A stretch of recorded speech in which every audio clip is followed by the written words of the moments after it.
Alright everyone, we're diving into State vs. Dennis Welk, a case that left the courtroom frozen. The charge is third-degree sexual battery. But what unfolds next isn't just about guilt, it's about the illusion of remorse. Thank you, Your Honor. We are present in the State of Ohio versus Dennis Welk in case number 25 CR 206. The defendant is in court represented by counsel. We were last here on May 14th where the defendant pled guilty to count 5 and count 6, both being sexual battery felonies of the third degree. At that time, the court referred the defendant for a pre-sentence report and victim impact statement. Those reports have been completed and the state is prepared to proceed with sentencing.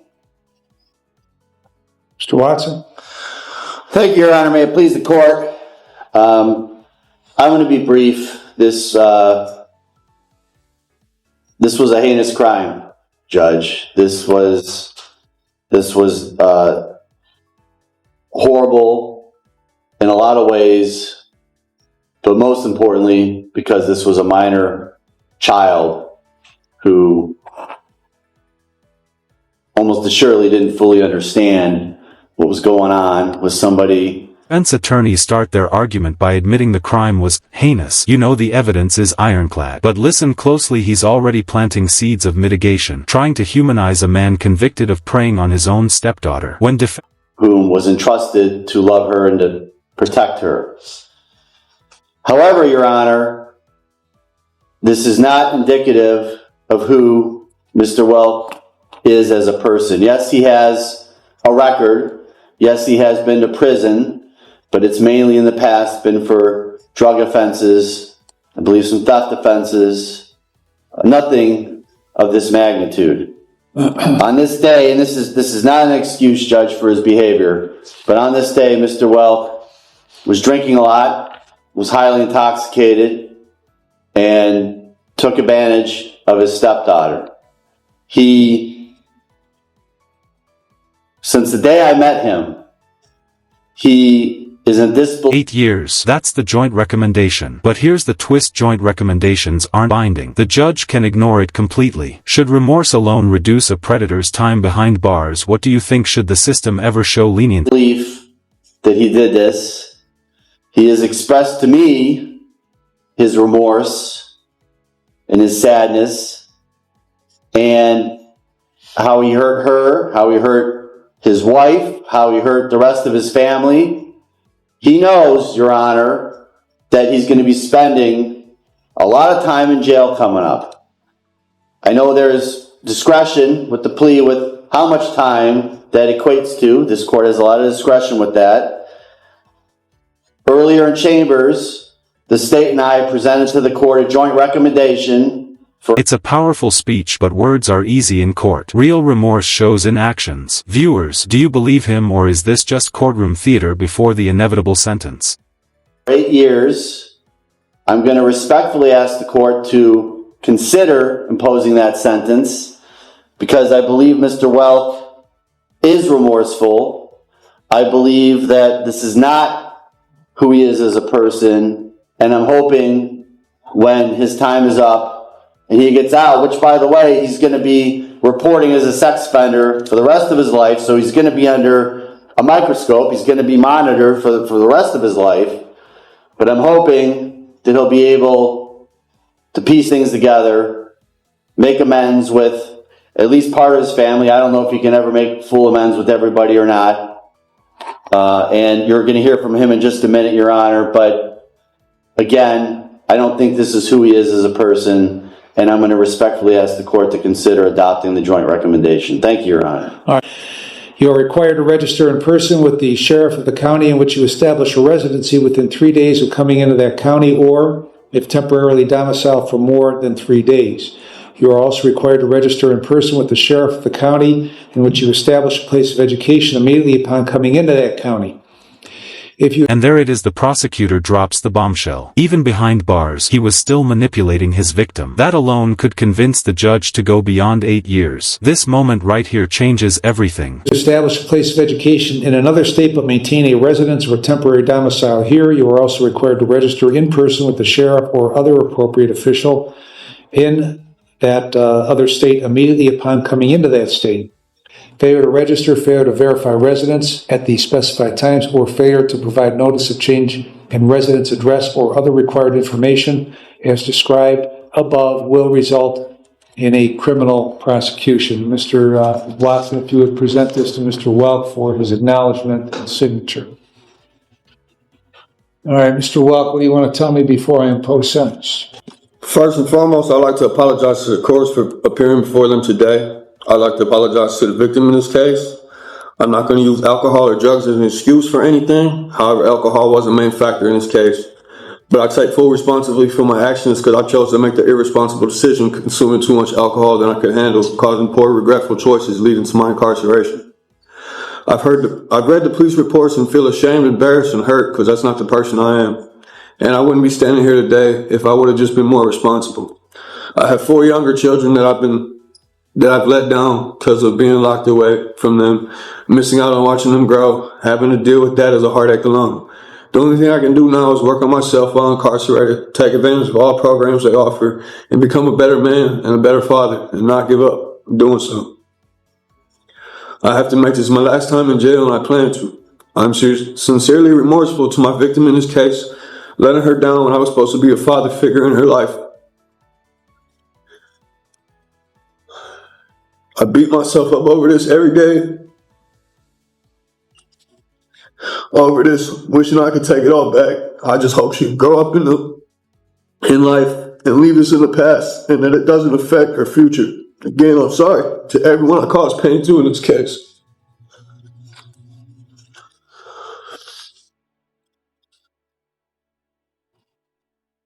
Ms. Alessi? Thank you, Your Honor. One thing that the defendant said today in court, and even in his pre-sentence report, that stood out to me is that he was supposed to be a loving and caring father. And I couldn't agree more with that. He should have been someone that the victim could trust and rely on for protection and guidance. And instead, he used his role as a parental figure to manipulate her, exploit her, and violate her. And while there is a jointly recommended sentence here, the state believes it's essential to highlight not only what the defendant did pre-indictment, but also what he did after his arrest in this case. While incarcerated, he continued to communicate with the victim while in the Lake County Jail. He attempted to guilt and manipulate her by blaming her for her own suicide attempt at the East Lake Jail. He pressured her to express her feelings to law enforcement about him or her desire for him to only receive a short sentence. He spoke of wanting to attend counseling together. He emphasized they were a team and told her he loved her, despite being her abuser, despite doing what he did here. And during several of these recorded calls, you can hear the victim crying, further illustrating just the ongoing emotional harm caused by the defendant and his conduct. This behavior demonstrates his continued disregard for the well-being of the victim, his family, and his ongoing efforts to control her and manipulate her. The defendant today in court said he's remorseful, but in the pre-sentence report, he didn't believe he did anything wrong, and he wants to take this to trial. So I'm not sure what this court can believe. He has a lengthy criminal history, including 4 prior prison numbers and 5 felony cases. And all of this, I think, supports the need for a significant term of incarceration, and respectfully ask this court to impose a jointly agreed sentence of 8 years. Thank you. Thank you. Why did you call her after you were in jail? Because I was told by the detective I was allowed to. Okay. I didn't call her. I called my wife, and she answered the phone.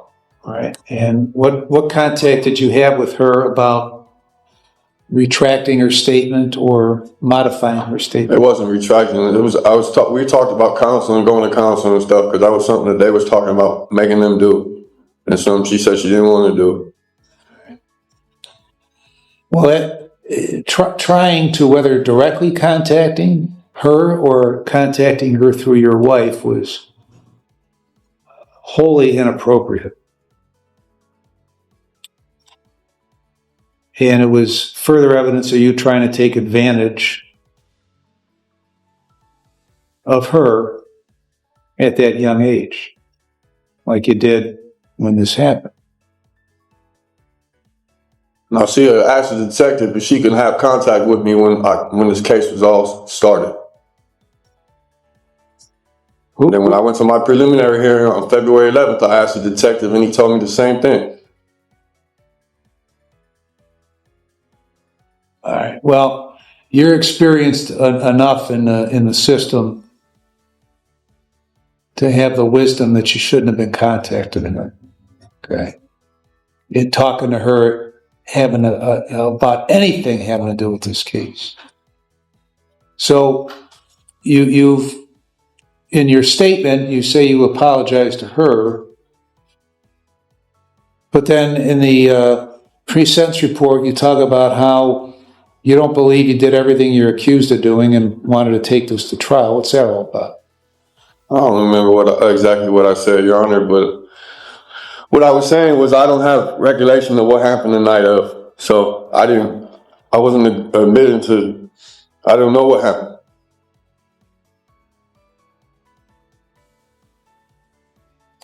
So did you or didn't you do this stuff? Yes. Okay. And I got to tell you, it doesn't get much worse than this kind of stuff. I understand. And I would note in the record that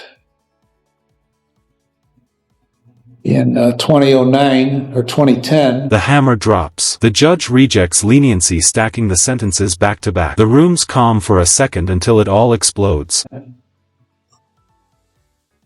you were sentenced to prison on a burglary, released on judicial release, and then returned to prison after a violation of the judicial release. And you were released January 7th of 13. You went back to prison on another case on May 1st of 13 and got out in August. Went to prison on an attempted burglary, trespass in a habitation, breaking and entering, June 23 of 16 through August 5 of 18. A whole bunch of theft offenses between that last prison sentence and where you are today. So you've had a lifetime of criminal activity, but none worse than what has occurred here. So I've reviewed the pre-sentence report and a victim impact statement. I've considered what you have said, what counsel has said, and I've also considered that they've made a joint recommendation of 96 months in prison.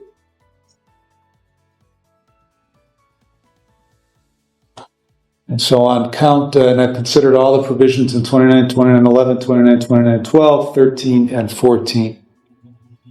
In consideration of all that, on count 5, I'm going to sentence you to a term of 60 months.